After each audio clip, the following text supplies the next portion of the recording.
Good morning. ഇന്ന് നമ്മൾ പറയാൻ പോകുന്ന അധ്യായം കേന്ദ്ര തലത്തിലുള്ള ഭരണം. കേന്ദ്ര തലത്തിലുള്ള ഭരണം നമുക്ക് എല്ലാവർക്കും അറിയാം. നമ്മൾ സംസ്ഥാന ഗവൺമെന്റിനെ കുറിച്ച് കഴിഞ്ഞ ക്ലാസ്സുകളിൽ പറഞ്ഞിട്ടുണ്ട്. ഇനി നമ്മൾ പറയാൻ പോകുന്നത് കേന്ദ്ര തലത്തിലുള്ള ഭരണമാണ്.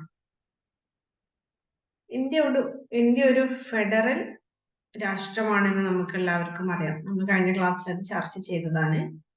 ഇന്ത്യ ഒരു ഫെഡറൽ രാഷ്ട്രമാണ് എന്നുള്ളത്.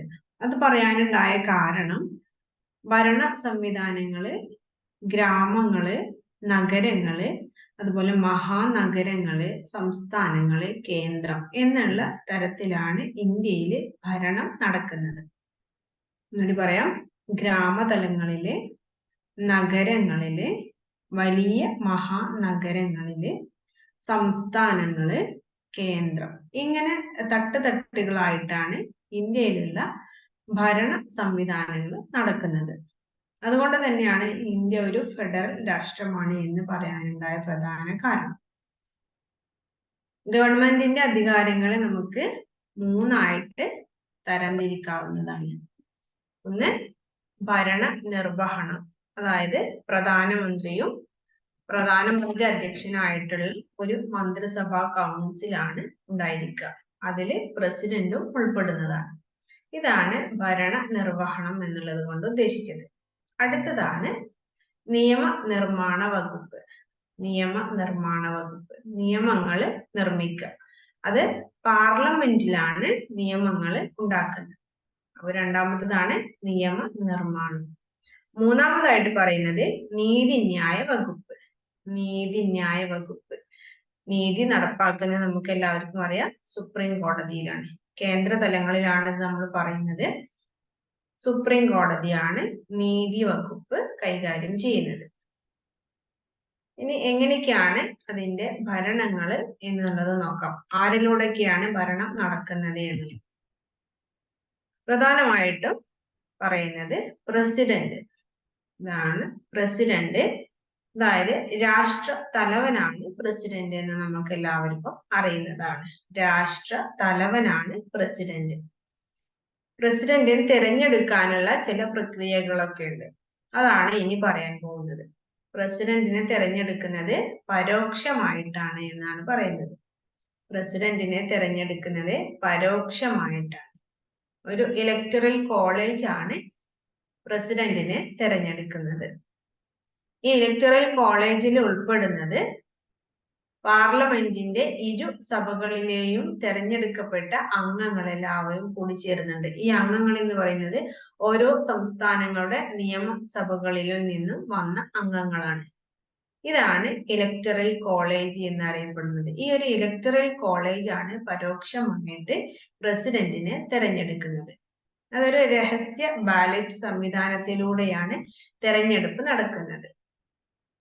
ഈ രഹസ്യ വോട്ടെടുപ്പിൽ പങ്കെടുക്കുന്നത് ലോകസഭാ അംഗങ്ങളുണ്ട്, രാജ്യസഭാ അംഗങ്ങളുണ്ട്, സംസ്ഥാന നിർമ്മാണ സഭകളിലെ അംഗങ്ങൾ എല്ലാവരും ഉണ്ട്. അതുപോലെ കേന്ദ്ര ഭരണ പ്രദേശങ്ങളിൽ നിന്ന് വന്നിട്ടുള്ള അംഗങ്ങളുമുണ്ട്. അതായത് കേന്ദ്ര ഭരണ പ്രദേശങ്ങളാണ് പോണ്ടിച്ചേരി, ഡൽഹി. ഇവിടെ നിന്ന് വരുന്ന അംഗങ്ങളും ഉൾപ്പെടുന്നു. ഇവരെല്ലാവരും കൂടി ചേർന്ന് ഒരു രഹസ്യ വോട്ടിലൂടെയാണ് പ്രസിഡന്റിനെ തിരഞ്ഞെടുക്കുന്നത്. അടുത്തത് പ്രസിഡന്റിന്റെ യോഗ്യതകളാണ്. അദ്ദേഹം ഒരു ഇന്ത്യൻ പൗരനായിരിക്കണം. 35 വയസ്സ് പൂർത്തിയായിരിക്കണം. ലോകസഭയിലേക്ക് തിരഞ്ഞെടുക്കപ്പെടാനുള്ള യോഗ്യത അദ്ദേഹത്തിന് ഉണ്ടായിരിക്കണം. പ്രാദേശിക ഗവൺമെന്റിലോ അല്ലെങ്കിൽ സംസ്ഥാന ഗവൺമെന്റിലോ അല്ലെങ്കിൽ കേന്ദ്ര ഗവൺമെന്റിലോ ഏതെങ്കിലും തരത്തിലുള്ള ഗവൺമെന്റ് ജോലിക്കാരനോ അല്ലെങ്കിൽ ഗവൺമെന്റ് വേതനം സ്വീകരിക്കുന്ന ഒരാളോ ആയിരിക്കാൻ പാടില്ല എന്നുള്ളതാണ്. ഇത് പറയുന്നത് നമുക്ക് പറയാനുള്ളത് അദ്ദേഹത്തിന്റെ കാലാവധിയാണ്. പ്രസിഡന്റിന്റെ കാലാവധി ഏകദേശം 5 വർഷക്കാലമാണ് അദ്ദേഹം ഭരണത്തിൽ ഉണ്ടാവുക. പ്രസിഡന്റിന്റെ കാലാവധി 5 വർഷക്കാലമാണ് പ്രസിഡന്റ് ഭരണത്തിൽ ഉണ്ടായിരിക്കുക. അവരുടെ പിൻഗാമികളായിട്ട് പിൻഗാമി അധികാരത്തിൽ വരുന്നത് വരെയാണ് അവരുടെ കാലാവധി എന്ന് പറയുന്നത്. കാലാവധി കഴിഞ്ഞാൽ ഉടൻ തന്നെ മറ്റൊരു ആളെ തിരഞ്ഞെടുക്കുന്നതാണ്. കാലാവധി കഴിഞ്ഞാലും ചില സമയങ്ങളിൽ അവർക്ക് തുടരാനുള്ള ഒരു അവസരം കിട്ടാറുണ്ട്. കാലാവധി കഴിഞ്ഞ ആളെ തന്നെ വീണ്ടും ആ പ്രസിഡന്റ് സ്ഥാനത്തേക്ക് തിരഞ്ഞെടുക്കാനുള്ള ഒരു നടപടിക്രമം കൂടി ഇന്ത്യൻ ഭരണഘടനയിൽ പറയുന്നുണ്ട്.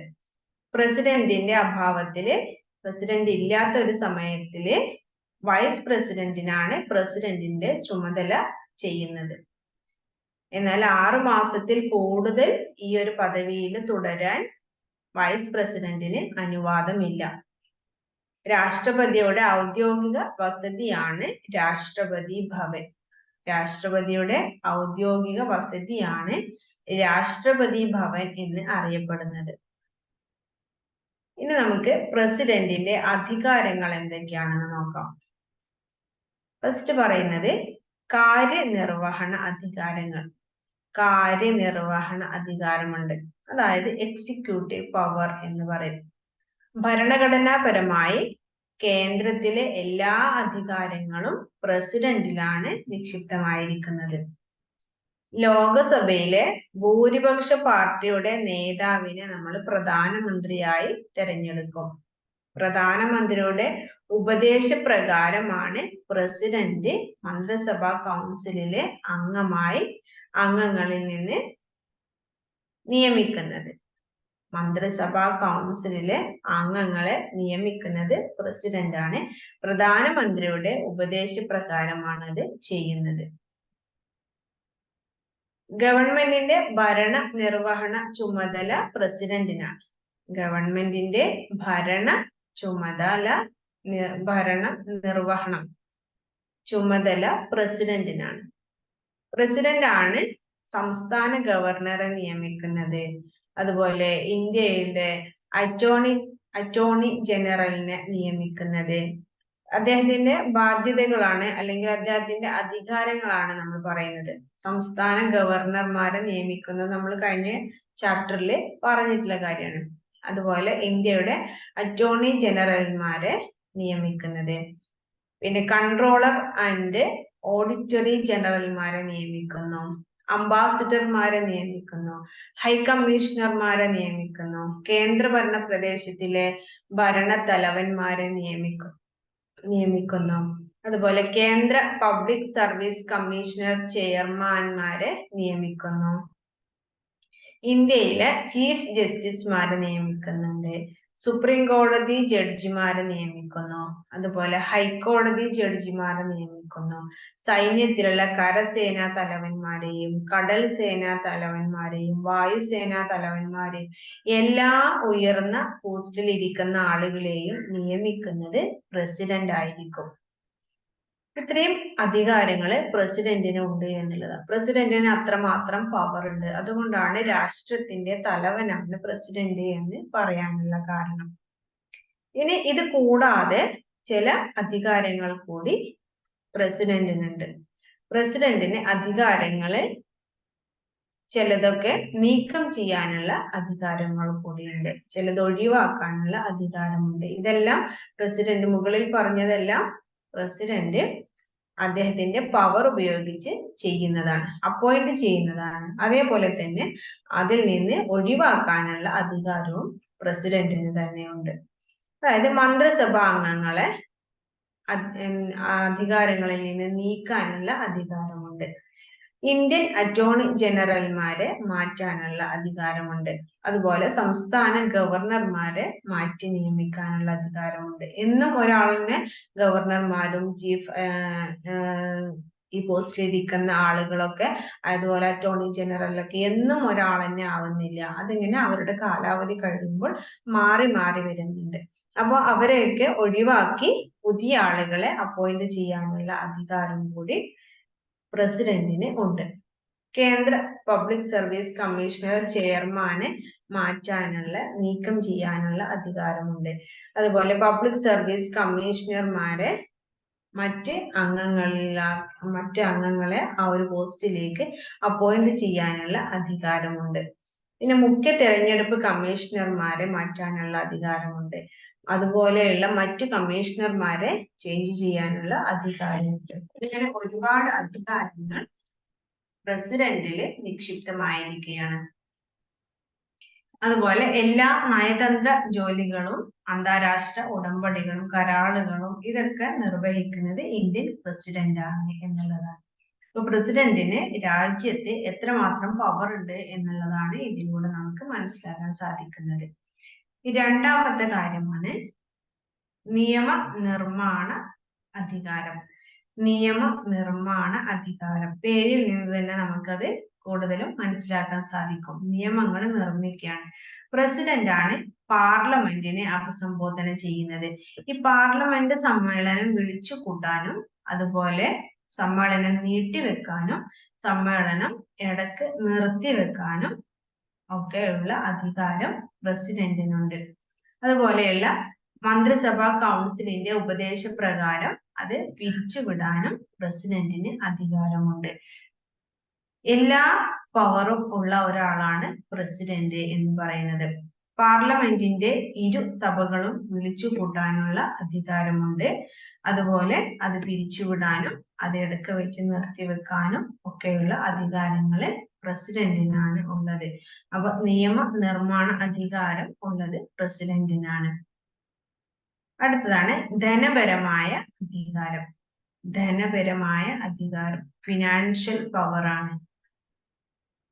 പ്രസിഡന്റിന്റെ മുൻകൂട്ടിയുള്ള ശുപാർശയില്ലാതെ, അതായത് പ്രസിഡന്റിന്റെ അറിവോട് കൂടി അല്ലാതെ ഒരിക്കലും ധനപരമായ ഒരു ബില്ലും പാർലമെന്റിൽ അവതരിപ്പിക്കാൻ പാടില്ല. പ്രസിഡന്റിനോട് ആദ്യമേ സമ്മതം വാങ്ങിയതിനു ശേഷം മാത്രമാണ് ഒരു ബില്ല് പാർലമെന്റിൽ പാസ്സാക്കാൻ അല്ലെങ്കിൽ അവതരിപ്പിക്കാൻ പാടുള്ളൂ എന്നുള്ളതാണ്. ഓരോ സാമ്പത്തിക വർഷത്തിന്റെയും തുടക്കത്തില് ബജറ്റ് അവതരിപ്പിക്കുവാന് പ്രസിഡന്റ് ആണ് അധികാരം നൽകുന്നത്. നമ്മൾ സ്ഥിരമായ പത്രങ്ങളിലൊക്കെ കാണുന്നതാണ് വർഷാദ്യത്തില് ഒരു ബജറ്റ് സംവിധാനം, ബജറ്റ് കൊണ്ടുവരും. ഈ ബജറ്റ് വായിക്കാനുള്ള അധികാരം കൊടുക്കുന്നത് പ്രസിഡന്റ് ആണ്. പ്രസിഡന്റിന് അനുമതി ഇല്ലാതിരുന്നാൽ ആ ഒരു ബജറ്റ് പാർലമെന്റിൽ അവതരിപ്പിക്കാൻ പാടില്ല. നാലാമതായിട്ട് പറയുന്നത് നീതിന്യായ അധികാരങ്ങൾ.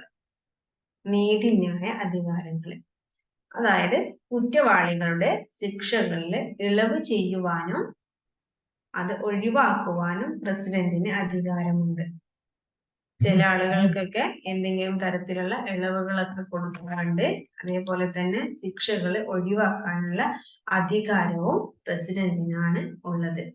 ഇതൊന്നും കൂടാതെ മറ്റു ചില അധികാരങ്ങൾ കൂടി പ്രസിഡന്റിനുണ്ട്. അടിയന്തരാവസ്ഥ കാലങ്ങളിലെ അടിയന്തരാവസ്ഥ വകുപ്പുകളും കുറച്ചുകൂടെ പറയുന്നുണ്ട്. അടിയന്തര സാഹചര്യങ്ങളിൽ പ്രഖ്യാപിക്കുന്ന അധികാരങ്ങളെയാണ് നമ്മൾ അടിയന്തരാവസ്ഥ വകുപ്പുകൾ എന്ന് പറയുന്നത്. പെട്ടെന്നുണ്ടാവുന്ന ചില കാര്യങ്ങളാണ് അത്. ഒന്ന് പറയുന്നത് യുദ്ധം, അതുപോലെ വിദേശ ആക്രമണങ്ങള് അല്ലെങ്കിൽ എന്തെങ്കിലും സായുധ സമരങ്ങള്. ഈ സമരങ്ങളിലും പ്രസിഡന്റിന് അധികാരങ്ങൾ ഉണ്ടാവുന്നുണ്ട്. രാഷ്ട്രത്തിന്റെ സുരക്ഷയെ ബാധിക്കുന്ന ഭീഷണി നേരിടുമ്പോൾ അടിയന്തരാവസ്ഥ പ്രഖ്യാപിക്കും. അത് പ്രസിഡന്റിനാണ് അതിനുള്ള അധികാരമുള്ളത്. അതുപോലെ പ്രസിഡന്റ് അടിയന്തരാവസ്ഥ പ്രഖ്യാപിക്കുമ്പോൾ കേന്ദ്ര മന്ത്രിസഭയുടെ അംഗീകാരം തേടണം. സ്വന്തമായിട്ടൊരു തീരുമാനം എടുക്കുകയല്ല ചെയ്യുന്നത്. അത് കേന്ദ്ര മന്ത്രിസഭയുടെ അധികാരം കൂടെ അറിയണം. അതുപോലെ കേന്ദ്ര മന്ത്രിസഭയ്ക്ക് സംസ്ഥാനങ്ങളുടെ ഭരണ നിർവഹണത്തെ അറിയിക്കുവാനുള്ള ഒരു അധികാരം കൂടിയുണ്ട്. സംസ്ഥാന നിയമസഭകളുടെ അധികാരം പാർലമെന്റിന് ഏറ്റെടുക്കാം. സംസ്ഥാന നിയമസഭകളുടെ അധികാരം പാർലമെന്റിന് ഏറ്റെടുക്കാം. അതുപോലെ ഈ അടിയന്തരാവസ്ഥ കാലഘട്ടങ്ങളിലെ പൗരന്റെ മൗലിക അവകാശങ്ങൾ നിർത്തിവെക്കാൻ പ്രസിഡന്റിന് അധികാരമുണ്ട്. ചില മൗലിക അവകാശങ്ങളെ നമ്മൾക്ക് കൃത്യമായിട്ട് തരാൻ സാധിക്കില്ല. ഇപ്പോ പുറത്തിറങ്ങണം എന്ന് പറയുമ്പോൾ അത് ചില സമയങ്ങളിൽ പുറത്തിറങ്ങാൻ പാടില്ലാത്തൊരു കാര്യമാണ് എങ്കിൽ അവിടെ ഒരു ഭീഷണി ജനങ്ങൾക്കും രാജ്യത്തിനും ഒരു ഭീഷണി ഉണ്ട് എങ്കിൽ പ്രസിഡന്റിന് ആ ഒരു പുറത്തിറങ്ങുക എന്നുള്ള കാര്യത്തെ പൂർണ്ണമായിട്ടും ഇല്ലാതാക്കാം. ഞാൻ ചെറിയൊരു ഉദാഹരണമായിട്ട് പറഞ്ഞതാണ്. പ്രസിഡന്റിന് എങ്ങനെയാണ് മൗലിക അവകാശങ്ങൾ ഇല്ലാതാക്കാൻ സാധിക്കുക എന്നുള്ളതിന്റെ കാര്യം പറഞ്ഞതാണ്. അത് നമുക്ക് സ്വാതന്ത്ര്യം കിട്ടുക എന്നുള്ളത് ഒരു മൗലിക അവകാശമായിട്ടാണ് പറയുന്നത്. അപ്പൊ നമുക്ക് പുറത്തിറങ്ങാനുള്ള സ്വാതന്ത്ര്യം ഇല്ലാത്ത ചില ഘട്ടങ്ങളും വരാറുണ്ട്. അത് പ്രസിഡന്റിന് ഇല്ലാതാക്കാൻ സാധിക്കും. അത് നമ്മളുടെ ഭീഷണി ആലോചിച്ചിട്ടാണ്, അല്ലെങ്കിൽ രാജ്യത്തിന് എന്തെങ്കിലും ഭീഷണി ഉണ്ടായിരിക്കും, ഇന്ന് ജനങ്ങൾക്ക് ഏതെങ്കിലും തരത്തിലുള്ള ഭീഷണി ഉണ്ടായിരിക്കും എന്ന് ചിന്തിച്ചത് കൊണ്ടാണ് അങ്ങനെ സംഭവിക്കുന്നത്. അടുത്തത് പറയുന്നത് പ്രസിഡന്റിന്റെ പദവികളാണ്. പ്രസിഡന്റിന്റെ പദവികളാണ്. ഭരണഘടനാപരമായി പ്രസിഡന്റിന് നാമം മാത്രമായിട്ടുള്ള അധികാരമാണുള്ളത്. ഭരണഘടനാപരമായി ഭരണഘടനയിൽ പ്രസിഡന്റിന് പ്രത്യേകിച്ച് ഒരു സ്ഥാനം കൊടുക്കുന്നില്ല. അതിൽ നാമമാത്രമായിട്ടുള്ള ഒരു അധികാരമാണ് കാണുന്നത്. പക്ഷേ രാഷ്ട്രത്തിന്റെ തലവനാണ്. അദ്ദേഹത്തിന് ഉള്ള ഒരുപാട് അധികാരങ്ങൾ നമ്മൾ പറഞ്ഞു കഴിഞ്ഞതാണ്. നിങ്ങൾക്ക് അതിൽ നിന്ന് മനസ്സിലായിട്ടുണ്ടാവും. എല്ലാ ഉയർന്ന പോസ്റ്റിൽ ഇരിക്കുന്ന ആളുകളെയും അപ്പോയിന്റ് ചെയ്യാനുള്ള അധികാരം പ്രസിഡന്റിനാണ്, പ്രധാനമന്ത്രിക്കല്ല എന്നുള്ളതാണ് സൂചിപ്പിക്കുന്നത്. അപ്പൊ രാഷ്ട്രഭരണം പ്രസിഡന്റിന്റെ പേരിലാണെങ്കിലും പ്രധാനമന്ത്രി അധ്യക്ഷനായിട്ടുള്ള മന്ത്രിസഭാ കൗൺസിലിന്റെ ഉപദേശപ്രകാരം മാത്രമാണ് പ്രസിഡന്റിന് ഭരണം നടത്താൻ സാധിക്കുകയുള്ളൂ എന്നുള്ളത്. എന്നിട്ട് പറയാം, മന്ത്രിമാരുടെ അല്ലെങ്കിൽ മന്ത്രിസഭാ കൗൺസിലിന്റെ തലവൻ അല്ലെങ്കിൽ അധ്യക്ഷൻ എന്ന് പറയുന്നത് പ്രധാനമന്ത്രിയാണ്. ഈ കൗൺസിലിന്റെ ഉപദേശപ്രകാരം മാത്രമാണ് പ്രസിഡന്റിന് ഭരണം നടത്താൻ സാധിക്കുകയുള്ളൂ എന്നുള്ളതാണ് അതിൽ നിന്ന് മനസ്സിലാക്കേണ്ടത്. അടുത്ത് നമ്മൾ പറയാൻ പോകുന്നത് പ്രധാനമന്ത്രി. ആരാണ് പ്രധാനമന്ത്രി?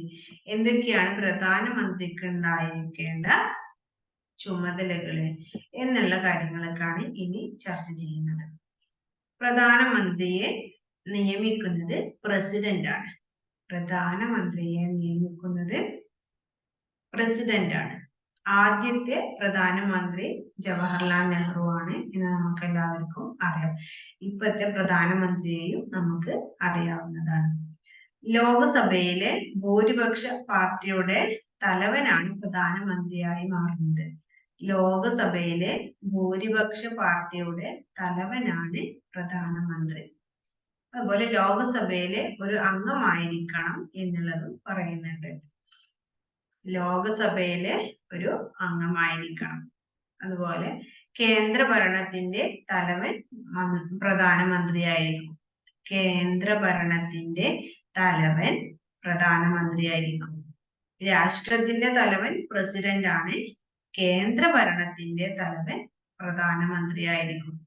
മന്ത്രിസഭ രൂപീകരിക്കുന്നത് മന്ത്രിമാരെ ഒഴിവാക്കുന്നത് പ്രധാനമന്ത്രിയാണ്. മന്ത്രിസഭ രൂപീകരിക്കുന്നതും മന്ത്രിമാരെ ഒഴിവാക്കുന്നതും ഒക്കെ പ്രധാനമന്ത്രിയാണ്. കാരണം അതിന്റെ അധ്യക്ഷൻ പ്രധാനമന്ത്രിയാണ് എന്നുള്ളതാണ്. മന്ത്രിസഭാ കൗൺസിലിന്റെ അധ്യക്ഷൻ പ്രധാനമന്ത്രി ആയതുകൊണ്ടാണ് മന്ത്രിസഭ രൂപീകരിക്കുന്നതും മന്ത്രിമാരെ ഒഴിവാക്കുന്നതും പ്രധാനമന്ത്രിക്ക് അധികാരം വരുന്നത്. പ്രധാനമന്ത്രി, അതായത് മന്ത്രിസഭാ കൗൺസിലിന്റെയും പ്രസിഡന്റിന്റെയും പ്രധാന കണ്ണിയായിട്ട് പ്രവർത്തിക്കുന്നു. പ്രധാനമന്ത്രിയാണ് പ്രസിഡന്റിനെയും മന്ത്രിസഭാ കൗൺസിലിനെയും കൂട്ടി യോജിപ്പിച്ച് കൊണ്ടുപോകുന്നത്. അതുപോലെ പ്രധാനമന്ത്രി രാജിവെച്ചാൽ മന്ത്രിസഭാ കൗൺസിൽ പിരിച്ചുവിട്ടതായിട്ടാണ് കണക്കാക്കുക. പ്രധാനമന്ത്രി ഇല്ലാതെ അവിടെ ഒരു മന്ത്രിസഭാ കൗൺസിൽ നിലനിൽക്കില്ല എന്നുള്ളതാണ്. പ്രധാനമന്ത്രിയുടേത് അധികാരങ്ങളുള്ള ഒരു ഓഫീസായിട്ടാണ് പറയുന്നത്. പ്രധാനമന്ത്രിക്കാണ് കൂടുതൽ അധികാരങ്ങളുള്ളത് പ്രസിഡന്റിനെ അപേക്ഷിച്ച്.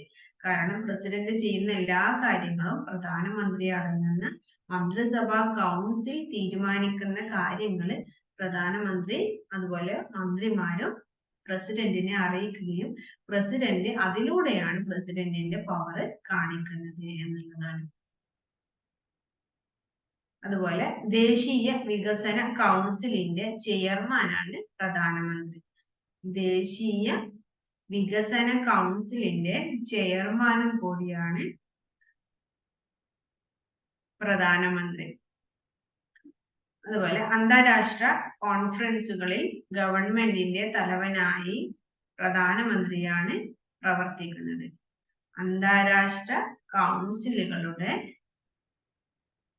ഗവൺമെന്റിന്റെ തലവനായി പ്രവർത്തിക്കുന്നത് പ്രധാനമന്ത്രിയാണ്.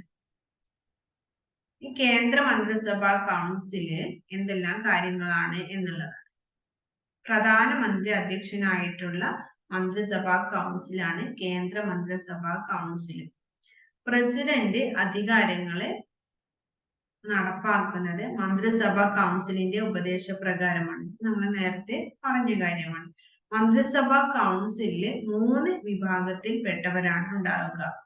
അതിലൊന്ന് പറയുന്നത് ക്യാബിനറ്റ് മന്ത്രിമാര്, അടുത്തത് സ്റ്റേറ്റ് മന്ത്രിമാര്, അടുത്തത് ഡെപ്യൂട്ടി മന്ത്രിമാര്. എന്നിട്ട് പറയാം, ക്യാബിനറ്റ് മന്ത്രിമാര്, സ്റ്റേറ്റ് മന്ത്രിമാര്, ഡെപ്യൂട്ടി മന്ത്രിമാര്.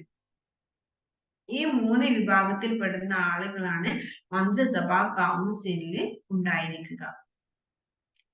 നമ്മൾ പറയുന്നത് മന്ത്രിസഭാ കൗൺസിലിന്റെ ചുമതലകൾ എന്തൊക്കെയാണെന്ന്. ഏറെക്കുറെ നമുക്ക് പ്രധാനമന്ത്രിയുടെ ചുമതലകൾക്ക് സമാനമാണ് ഈ മന്ത്രിസഭാ കൗൺസിലിന്റെ ചുമതലകൾ. മന്ത്രിസഭാ കൗൺസിലില് ഒരു വലിയ സമിതിയാണ് ഉള്ളത്. മന്ത്രിസഭാ കൗൺസിലിൽ വലിയൊരു സമിതിയാണ് ഉള്ളത്. അത് പറയാനുണ്ടായ കാരണം എന്ന് പറഞ്ഞു. അതില് 3 വിഭാഗങ്ങളിൽ വരുന്ന ആളുകളാണ് പങ്കെടുക്കുന്നത്. അതുകൊണ്ട് തന്നെ അതൊരു വലിയ ഗ്രൂപ്പ് തന്നെയാണ് എന്ന് പറയാം. അതുപോലെ പ്രധാനമന്ത്രിയുടെ പദവി പറയുകയാണെങ്കിൽ കേന്ദ്ര മന്ത്രിസഭയിലെ മുഖ്യമായ പദവിയാണ് ഉള്ളത്. കേന്ദ്ര മന്ത്രിസഭയിലെ മുഖ്യമായിട്ടുള്ള പദവിയാണ് അദ്ദേഹത്തിന് ഉള്ളത്. കാരണം അദ്ദേഹമാണ് അതിന്റെ അധ്യക്ഷ സ്ഥാനം വഹിക്കുന്നത്. അതുപോലെ എല്ലാ അന്താരാഷ്ട്ര തീരുമാനങ്ങളും ഉടമ്പടികളും ഉണ്ടാക്കുന്നത് പ്രധാനമന്ത്രിയുടെ സമ്മതപ്രകാരമാണ്. എല്ലാ അന്താരാഷ്ട്ര തീരുമാനങ്ങളും ഉടമ്പടികളും ഒക്കെ ഉണ്ടാക്കുന്നത് പ്രധാനമന്ത്രിയുടെ സമ്മതപ്രകാരം മാത്രമാണ്. പാർലമെന്റിലും ഗവൺമെന്റിലും പ്രധാനമന്ത്രിക്ക് ഒരു പ്രത്യേക പദവി തന്നെ ഉണ്ട്. അതുപോലെ അയൽ രാജ്യങ്ങളുമായി നല്ല സൗഹാർദ്ദ ബന്ധങ്ങൾ പുലർത്തേണ്ടത് പ്രധാനമന്ത്രിയുടെ ചുമതലയാണ്. അയൽ രാജ്യങ്ങളുമായി സൗഹാർദ്ദ ബന്ധങ്ങൾ പുലർത്തേണ്ടത് പ്രധാനമന്ത്രിയുടെ ചുമതലയാണ്. അപ്പോൾ പ്രധാനമന്ത്രിക്കും ഒരുപാട് ഉത്തരവാദിത്തങ്ങൾ ഉണ്ട് എന്നുള്ളത് നമുക്ക് ഇതിൽ നിന്ന് മനസ്സിലാക്കാൻ സാധിക്കും. അടുത്ത നമുക്ക് പറയാനുള്ളത് കേന്ദ്ര പാർലമെന്റ് ആണ്. കേന്ദ്ര പാർലമെന്റിന്റെ നിർമ്മാണമാണ് അവിടെ നടക്കുന്നത്. അത് പാർലമെന്റിൽ വെച്ചിട്ടാണ് എന്ന് പറയപ്പെടുന്നു. കേന്ദ്ര ഗവൺമെന്റിന്റെ നിയമനിർമ്മാണ സഭയെ നമ്മൾ പാർലമെന്റ് എന്നാണ് വിളിക്കുന്നത്. ഈ പാർലമെന്റിനെ നമുക്ക് 2 തരത്തിലായി വിഭജിക്കാം. ഒന്ന് ലോകസഭ, 2 രാജ്യസഭ.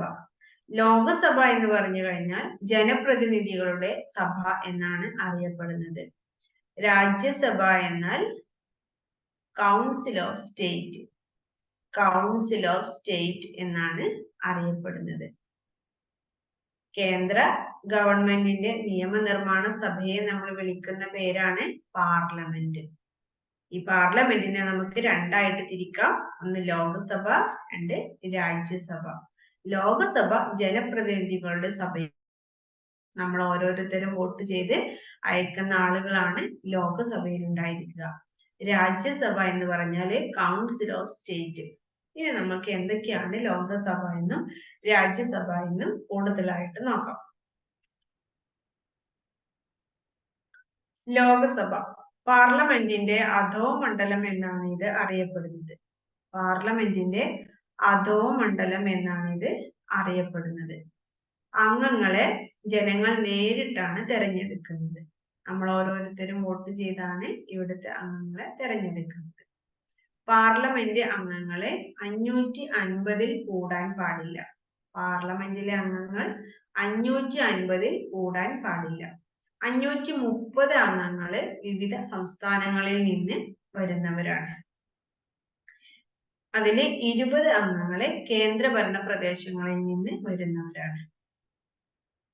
അതിൽ തന്നെ ആംഗ്ലോ ഇന്ത്യൻസിന്റെ പ്രാതിനിധ്യം ഇല്ല എങ്കിൽ പ്രസിഡന്റിന് 2 അംഗങ്ങളെ നാമനിർദ്ദേശം ചെയ്യാൻ അധികാരമുണ്ട്. അങ്ങനെ തെരഞ്ഞെടുപ്പ് സൗകര്യത്തിന് വേണ്ടി ജനസംഖ്യാ അടിസ്ഥാനത്തിൽ ഒരുപാട് നിയോജക മണ്ഡലങ്ങളായി വിഭജിച്ചിട്ടുണ്ട്. ഇന്ത്യയില് ഒരുപാട് നിയോജക മണ്ഡലങ്ങളായി വിഭജിച്ചിട്ടുണ്ട്. തെരഞ്ഞെടുപ്പിന്റെ സൗകര്യാർത്ഥമാണ് അത് ചെയ്തിട്ടുള്ളത്. ഓരോ നിയോജക മണ്ഡലവും ഒരാളെ വീതം തെരഞ്ഞെടുക്കുന്നു. ഓരോ നിയോജക മണ്ഡലത്തിൽ നിന്നും ഓരോരുത്തരെ തെരഞ്ഞെടുക്കുന്നു. ഇവരുടെ കാലാവധി എന്ന് പറഞ്ഞാൽ 5 വർഷമാണ്. ലോകസഭയുടെ കാലാവധി 5 വർഷം. ലോകസഭാ അംഗങ്ങളുടെ യോഗ്യതകള് എന്ന് പറഞ്ഞാല് ലോക്സഭാ അംഗങ്ങളുടെ യോഗ്യതകള് ഒന്ന്, ഇന്ത്യൻ പൗരനായിരിക്കണം. നമ്മൾ എല്ലാത്തിലും പറയുന്ന യോഗ്യത തന്നെയാണത്. ഇന്ത്യൻ പൗരനായിരിക്കണം. രണ്ടാമതായിട്ട് പറയുന്നത് 25 വയസ്സ് പൂർത്തിയായിരിക്കണം. ലോകസഭയിലേക്കുള്ള പ്രായപരിധി 25 വയസ്സ് പൂർത്തിയായിരിക്കണം. പിന്നെ കേന്ദ്ര, സംസ്ഥാന, പ്രാദേശിക ഗവൺമെന്റുകളിൽ നിന്ന് വേതനം സ്വീകരിക്കുവാൻ പാടില്ല. അത്തരം ഗവൺമെന്റ് സംവിധാനങ്ങളിൽ നിന്ന് വേതനം സ്വീകരിക്കുന്ന ആളാവാൻ പാടില്ല. ഇത്രയാണ് അതിന്റെ യോഗ്യതകളായിട്ട് പറയുന്നത്. ഇനി അടുത്ത നമ്മൾ പറയാൻ പോകുന്നത് രാജ്യസഭ, അതായത് കൗൺസിൽ ഓഫ് സ്റ്റേറ്റ്. രാജ്യസഭ എന്ന് പറഞ്ഞാൽ കൗൺസിൽ ഓഫ് സ്റ്റേറ്റ് അല്ലെങ്കിൽ ഉപരിമണ്ഡലം എന്നാണ് അറിയപ്പെടുന്നത്. ഉപരിമണ്ഡലം 250 അംഗങ്ങളിൽ കൂടാൻ പാടില്ല. ഇവിടെ 250 കൂടാൻ പാടില്ല. 238 അംഗങ്ങളെ വിവിധ സംസ്ഥാനങ്ങളിലെയും കേന്ദ്രഭരണ പ്രദേശങ്ങളിലെയും പ്രതിനിധികളായിരിക്കും. 238. 12 അംഗങ്ങളെ പ്രസിഡന്റ് നാമനിർദ്ദേശം ചെയ്യുന്നു. രാജ്യസഭയിലേക്ക് 12 അംഗങ്ങളെ പ്രസിഡന്റ് നാമനിർദ്ദേശം ചെയ്യുകയാണ് ചെയ്യും. നാമനിർദ്ദേശം ചെയ്യുന്ന വ്യക്തികൾക്ക് ഉണ്ടായിരിക്കേണ്ട ക്വാളിറ്റീസ് ഒന്ന്, സാഹിത്യപരമായി, ശാസ്ത്രപരമായി, സാമൂഹ്യ സേവനവുമായി ബന്ധപ്പെട്ട് എന്നീ മേഖലകളിലൊക്കെ പ്രഗത്ഭരായിട്ടുള്ള ആളുകളായിരിക്കണം ഈ 12 നാമനിർദ്ദേശം ചെയ്യുന്ന ആളുകളെ എന്നുള്ളതാണ്. രാജ്യസഭ ഒരു സ്ഥിരം സഭയാണ്. അത് പിരിച്ചുവിടാൻ കഴിയാത്ത ഒരു സഭയായിട്ടാണ് പറയുന്നത്. ഇതിന്റെ കാലാവധി 6 വർഷമായിരിക്കും. 1/3, അതായത് 1/3 അംഗങ്ങള് ഓരോ 2 വർഷം കഴിയുമ്പോഴും പിരിഞ്ഞു പോകും. അതൊരു സ്ഥിരം സഭയാണ് നമ്മൾ പറഞ്ഞു. അതിൽ നിന്ന് 1/3 അല്ലെങ്കിൽ 3 ഒരാള് ഓരോ വർഷവും ഓരോ 2 വർഷം കൂടുമ്പോൾ പിരിഞ്ഞു പോകും. അതുകൊണ്ട് അതിലേക്ക് പിരിഞ്ഞു പോകുന്ന ആ സമയത്തേക്ക് പുതിയ അംഗങ്ങളെ തിരഞ്ഞെടുക്കുകയും ചെയ്യുന്നുണ്ട്. അതിലെപ്പോഴും ആ ഒരു എണ്ണം ആളുകള് കറക്റ്റ് ഉണ്ടായിരിക്കും. പക്ഷെ അതിൽ നിന്ന് ആളുകൾ പിരിഞ്ഞു പോവുകയും ചെയ്യും. അതിലേക്ക് പുതിയ ആളുകള് നിയമിക്കപ്പെടുകയും ചെയ്യും എന്നുള്ളതാണ്. അതുകൊണ്ട് അതൊരു പിരിച്ചുവിടുന്ന സഭയായിട്ടല്ല പറയപ്പെടുന്നത്. രാജ്യസഭയിലെ അംഗങ്ങളുടെ യോഗ്യത എന്ന് പറഞ്ഞാൽ ഒന്ന്, ഇന്ത്യൻ പൗരനായിരിക്കണം. അടുത്തത് 30 വയസ്സ് പൂർത്തിയായിരിക്കണം.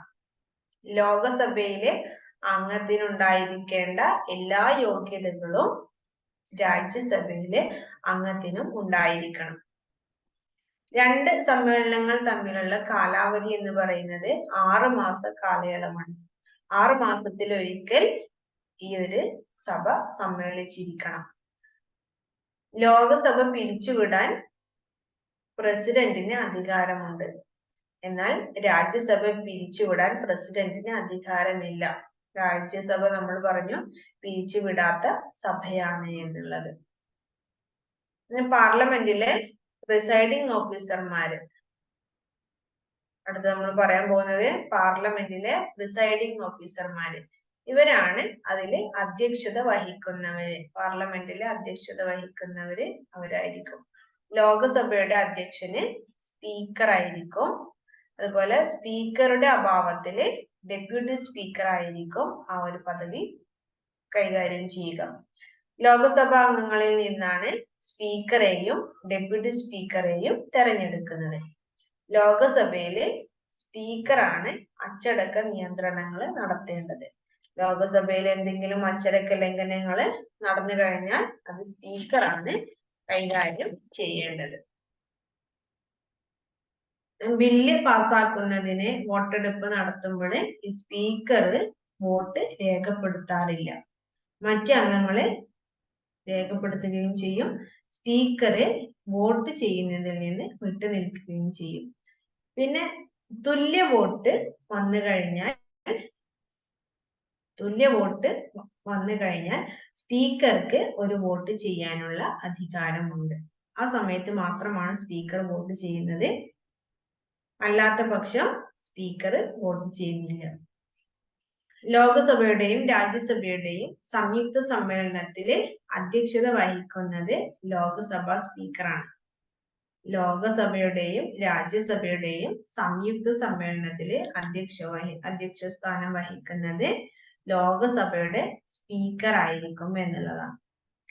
രാജ്യസഭയുടെ അധ്യക്ഷൻ ഇന്ത്യൻ വൈസ് പ്രസിഡന്റ് ആയിരിക്കും. രാജ്യസഭയുടെ അധ്യക്ഷൻ ഇന്ത്യയുടെ വൈസ് പ്രസിഡന്റ് ആയിരിക്കും. വൈസ് പ്രസിഡന്റിന്റെ അഭാവത്താൽ ഡെപ്യൂട്ടി ചെയർമാൻ ആയിരിക്കും സമ്മേളനത്തിന്റെ അധ്യക്ഷ സ്ഥാനം വഹിക്കുക. വൈസ് പ്രസിഡന്റിന്റെ അഭാവത്തിൽ ഡെപ്യൂട്ടി ചെയർമാൻ ആയിരിക്കും സമ്മേളനത്തിന്റെ അധ്യക്ഷത വഹിക്കുക. രാജ്യസഭയിലും ബില്ല് പാസ്സാക്കാനുള്ള വോട്ടിംഗ് വൈസ് പ്രസിഡന്റ് വോട്ട് ചെയ്യാറില്ല. തുല്യ വോട്ട് വരുന്ന സമയത്താണ് വൈസ് പ്രസിഡന്റ് അദ്ദേഹത്തിന്റെ കാസ്റ്റിംഗ് വോട്ട് രേഖപ്പെടുത്തുന്നത്. ഇനി പാർലമെന്റിന്റെ ചുമതലകൾ നോക്കാം. പാർലമെന്റിന്റെ ചുമതലകളാണ് നിയമനിർമ്മാണ ചുമതല. ഫസ്റ്റത്തേതാണ് നിയമനിർമ്മാണ ചുമതലകൾ. അതെ, പാർലമെന്റ് ഒരു നിയമനിർമ്മാണ സഭയായിട്ടാണ് കാണുന്നത്. കേന്ദ്ര ലിസ്റ്റിൽ പെട്ടതും അതുപോലെ കൺകറന്റ് ലിസ്റ്റിൽ പെട്ടതുമായ എല്ലാ വിഷയങ്ങളും സംബന്ധിച്ചും പാർലമെന്റിന് നിയമങ്ങൾ ഉണ്ടാക്കാം. ഒന്നുകൂടി പറയാം, നിയമനിർമ്മാണ ചുമതലയാണ് പാർലമെന്റിന്റെ ഒരു ചുമതലയായിട്ട് പറയുന്നത്. അത് പാർലമെന്റിന് നിയമങ്ങൾ നിർമ്മിക്കാനുള്ള അധികാരമുണ്ട്. അത് എങ്ങനെയുള്ള നിയമങ്ങളാണ്? കേന്ദ്ര ലിസ്റ്റിൽ പെട്ടതും കൺകറന്റ് ലിസ്റ്റിൽ പെട്ടതുമായ എല്ലാ വിഷയങ്ങളെ സംബന്ധിച്ചും പാർലമെന്റിന് നിയമങ്ങൾ ഉണ്ടാക്കാം. രണ്ടാമതായിട്ട് പറയുന്നത് കാര്യനിർവഹണാധികാരം. യഥാർത്ഥ കാര്യനിർവഹണ നടത്തിപ്പ് മന്ത്രിസഭാ കൗൺസിലാണ്.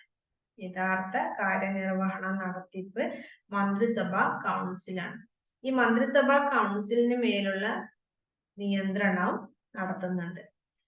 മന്ത്രിസഭാ കൗൺസിലിന് മേലുള്ള നിയന്ത്രണങ്ങൾ അത് എന്തൊക്കെയാണെന്ന് നോക്കാം. ചോദ്യങ്ങളും ഉപചോദ്യങ്ങളും ചോദിക്കാനുള്ള അധികാരമുണ്ട്. അതായത് ചോദ്യോത്തരവേള, നമ്മളെ ന്യൂസുകളിലൊക്കെ കേട്ടിട്ടുണ്ടാവും. ചോദ്യോത്തരവേള, ചോദ്യങ്ങളും ഉപചോദ്യങ്ങളും ചോദിക്കാനുള്ള ഒരു അവസരം. രണ്ടാമതായിട്ട് പറയുന്നത് ശ്രദ്ധ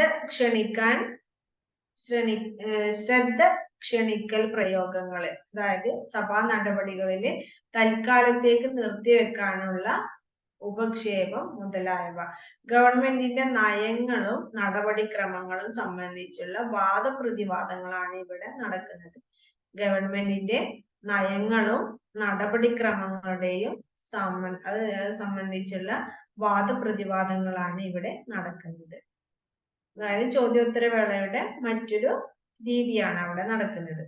അടുത്തത് പറയുന്നത് ഗവൺമെന്റില് അവിശ്വാസം പ്രകടിപ്പിക്കൽ. ധനപരമായിട്ടുള്ള ബില്ലുകളോ സാധാരണ ബില്ലുകളോ നിരാകരിച്ചു കൊണ്ടുള്ളതാവാം എന്നുള്ളതാണ്. അതായത് ചില ബില്ലുകളൊക്കെ പാസ്സാക്കുമ്പോൾ നമുക്ക് അതിനുള്ള അഭിപ്രായ വ്യത്യാസങ്ങൾ പറയാനുള്ള അധികാരം അവിടെയുണ്ട്. അടുത്ത മൂന്നാമത്തെ കാര്യമാണ് ധനപരമായ ചുമതലകൾ. ധനപരമായ ചുമതലകൾ. പൊതുഖജനാവിന്റെ സൂക്ഷിപ്പുകാരനാണ് പാർലമെന്റ്. പൊതുഖജനാവിന്റെ സൂക്ഷിപ്പുകാരനാണ് പാർലമെന്റ് എന്ന് പറയുന്നത്. ഈ പാർലമെന്റിന്റെ അനുമതി ഇല്ലാതെ നികുതി പിരിക്കാനോ അതുപോലെ ചെലവുകൾ നടത്താനോ സാധ്യമല്ല. പാർലമെന്റിന്റെ അധികാരത്തോടു കൂടിയാണ് നികുതി പിരിക്കുന്നതും അതുപോലെ തന്നെ ഉള്ള ചെലവുകളൊക്കെ നടത്തുന്നതും പാർലമെന്റ് അറിഞ്ഞിരിക്കണം എന്നുള്ളതാണ്. രാജ്യസഭക്കും ചില പരിമിതികളുണ്ട്. ധനപരമായിട്ടുള്ള ബില്ലുകൾ രാജ്യസഭയിൽ അവതരിപ്പിക്കാൻ സാധ്യമല്ല. ധനപരമായിട്ടുള്ള ബില്ലുകൾ നമ്മൾ ലോകസഭകളിലാണ് അവതരിപ്പിക്കാറുള്ളത്. ധനപരമായിട്ടുള്ള ബില്ലുകൾ തള്ളുവാനോ ഭേദഗതി വരുത്താനോ അധികാരമില്ല. അതിനൊക്കെ ധനപരമായിട്ടുള്ള എല്ലാ ബില്ല് സംബന്ധ കാര്യങ്ങളും നടക്കുന്നത് ലോകസഭയിലാണ്. ധനപരമായിട്ടുള്ള ബില്ലുകൾ രാജ്യസഭയിൽ അവതരിപ്പിക്കുന്നില്ല. അതിലെന്തെങ്കിലും നിർദ്ദേശങ്ങളോ അല്ലെങ്കിൽ അതിന് എതിരെ തള്ളാനോ ഉള്ള അധികാരം രാജ്യസഭയ്ക്കില്ല എന്നുള്ളതാണ്. അതുപോലെ വാർഷിക ബജറ്റുകൾ ലോകസഭയിലാണ് അവതരിപ്പിക്കുന്നത്. ഇതൊന്നും രാജ്യസഭയിലേക്ക് വരുന്നേയില്ല. അതാണ് അതിൻ്റെ ഒരു പരിമിതികളായിട്ട് പറയുന്നത്. ഇനി നാലാമത്തെ കാര്യമാണ് നീതിന്യായ ചുമതലകൾ. നിയമങ്ങൾ മുഖേനയോ അല്ലെങ്കിൽ സുപ്രീം കോടതി ജഡ്ജിമാരുടെയോ അവിടുത്തെ അംഗസംഖ്യ നിജപ്പെടുത്തുവാനുള്ള അധികാരം ലോകസഭക്കാണ്. എത്ര ആളുകൾ വേണം അല്ലെങ്കിൽ ആരാണ് അവിടെ മുഖ്യനാവേണ്ടത് എന്നുള്ള നിയമപരമായിട്ടുള്ള കാര്യങ്ങളും എല്ലാം നടക്കുന്നത് ലോകസഭയിലാണ്. ഹൈക്കോടതി സ്ഥാപിക്കാനുള്ള അധികാരവും ലോകസഭക്കാണ്. അപ്പോൾ രാജ്യസഭയിലും ലോകസഭയിലും നോക്കുകയാണെങ്കിൽ ലോകസഭക്കാണ് കുറച്ചും കൂടെ അധികാരങ്ങൾ ഉണ്ടാവുന്നത്. അതുകൊണ്ടാണ് നിയമനിർമ്മാണ സഭ എന്ന് അറിയപ്പെടുന്നത്. അഞ്ചാമത്തതാണ് പലവിധമായ ചുമതലകൾ. പലവിധമായ ചുമതലകൾ. ഇതിൽ പറയുന്നത് പ്രസിഡന്റിനെയും വൈസ് പ്രസിഡന്റിനെയും നീക്കം ചെയ്യാനുള്ള അധികാരം പാർലമെന്റിനാണ്. പ്രസിഡന്റിനെയും വൈസ് പ്രസിഡന്റിനെയും നീക്കം ചെയ്യാനുള്ള അധികാരം പാർലമെന്റിനുണ്ട്.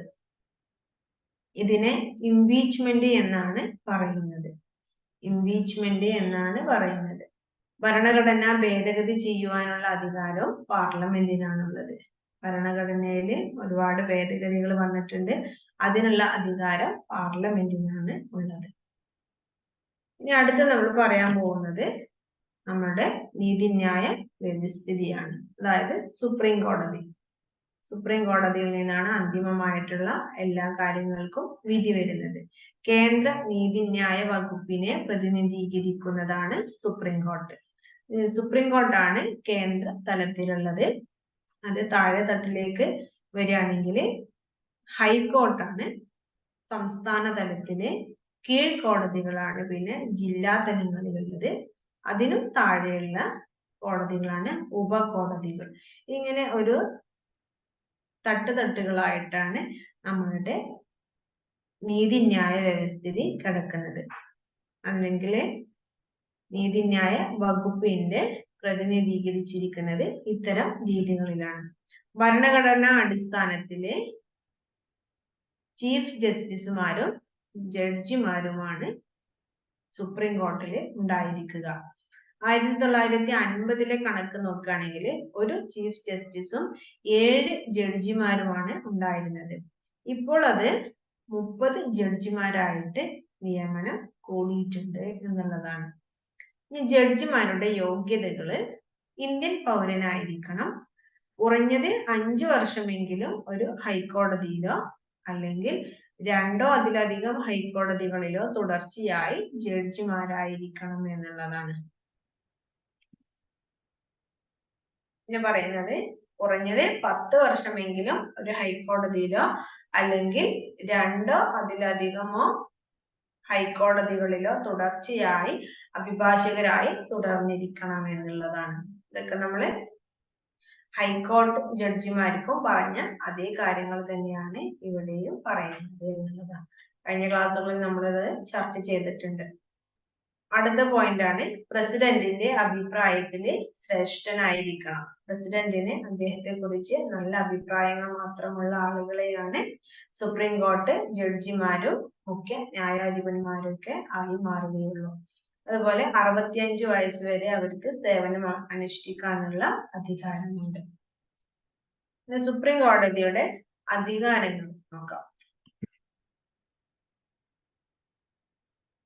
സുപ്രീം കോടതി അധികാരങ്ങള് പറയുന്നത് ആദ്യ വിചാരാധികാരം എന്ന് പറയുന്നത് ആദ്യ വിചാരാധികാരം, അതായത് ഒറിജിനൽ ജൂറിസ്ഡിക്ഷൻ എന്നാണ് പറയുന്നത്. ചില കേസുകളുടെ വിചാരണ സുപ്രീം കോടതിയിൽ മാത്രമാണ്, അല്ലെങ്കിൽ സുപ്രീം കോടതി നേരിട്ടാണ് അത്തരം കാര്യങ്ങൾ ചർച്ച ചെയ്യുന്നത്. അതിൽ കേന്ദ്ര ഗവൺമെന്റും ഒരു സംസ്ഥാനവും തമ്മിൽ, അല്ലെങ്കിൽ ഒന്നിലധികം സംസ്ഥാനങ്ങളും തമ്മിലേക്കുള്ള തർക്കങ്ങളെ അതിലാണ് ചർച്ച ചെയ്യുന്നത്. സുപ്രീം കോടതി നേരിട്ടാണ് വിധി പറയുന്നത്. സുപ്രീം കോടതിയിലാണ് ആദ്യമായിട്ട് അതിന്റെ അധികാരങ്ങൾ വരുന്നത്. അടുത്തത് പറയുന്നത് രണ്ട് സംസ്ഥാനങ്ങൾ തമ്മിലോ അല്ലെങ്കിൽ രണ്ടിലധികം സംസ്ഥാനങ്ങൾ തമ്മിലോ ഉള്ള തർക്കങ്ങൾ ചർച്ച ചെയ്യുന്നത് ഇത്തരം സുപ്രീം കോടതികളിലാണ്. മൂന്നാമതായിട്ട് പറയുന്നത് കേന്ദ്ര ഗവൺമെന്റിനും അല്ലെങ്കിൽ ഒന്നോ അതിലധികം സംസ്ഥാനങ്ങളിലും ഒരു പക്ഷത്ത് നിൽക്കുകയും മറ്റൊരു പക്ഷത്തിൽ ഒന്നിലധികം സംസ്ഥാനങ്ങളും ഉള്ള ഒരു കാര്യമാണെങ്കിൽ സംസ്ഥാനങ്ങൾ തമ്മിലുള്ള പ്രശ്നങ്ങൾ തീർക്കുന്നത് സുപ്രീം കോടതി ആയിരിക്കും. രണ്ടാമതായിട്ട് പറയുന്നത് പുനർവിചാരണാധികാരം, അതായത് അപ്പീലുകൾ സമർപ്പിക്കാൻ ഉള്ള അധികാരമാണ്. കോടതിയിൽ അപ്പീലുകൾ കൊടുക്കാനുള്ള അധികാരമുണ്ട്. അതാണ് ഒരു ചുമതല. കീഴ്ക്കോടതികൾ തീർപ്പാക്കാത്ത അല്ലെങ്കിൽ തീർപ്പാക്കിയിട്ടും അത് തീരാത്ത ചില കേസുകൾ ഉണ്ടാവും. അത് മേൽക്കോടതികളിൽ അപ്പീലുകൾ സമർപ്പിക്കുകയാണ് ചെയ്യുന്നത്. അതിനെയാണ് പുനർവിചാരണാധികാരം എന്ന് പറയുന്നത്. കീഴ്ക്കോടതികളിലെ കേസ് ചെയ്തിട്ട് അതിന് പ്രത്യേകിച്ച് ഒരു റിസൾട്ട് കിട്ടാതെ വരുമ്പോൾ മേൽക്കോടതികളിലേക്ക് അപ്പീൽ കൊടുക്കും. ആ ഒരു സംവിധാനത്തെയാണ് പുനർവിചാരണാധികാരം എന്ന് പറയുന്നത്. ഇത് പരമോന്നത കോടതിയായ സുപ്രീം കോടതിയിലാണ് അത്തരം കേസുകൾ ചർച്ച ചെയ്യുന്നത്. സുപ്രീം കോടതി വിധി തന്നെ പുനഃപരിശോധിക്കാനുള്ള അധികാരവുമുണ്ട്. സുപ്രീം കോടതി ഒരു വിധി പറഞ്ഞു കഴിഞ്ഞാൽ അത് കറക്റ്റ് ആണെന്ന് പറഞ്ഞ് നിൽക്കാതെ അതിനെ വീണ്ടും ചർച്ചക്ക് കൊണ്ടുവരാനുള്ള അധികാരവും കൂടെ ഉണ്ട് എന്നുള്ളതാണ്.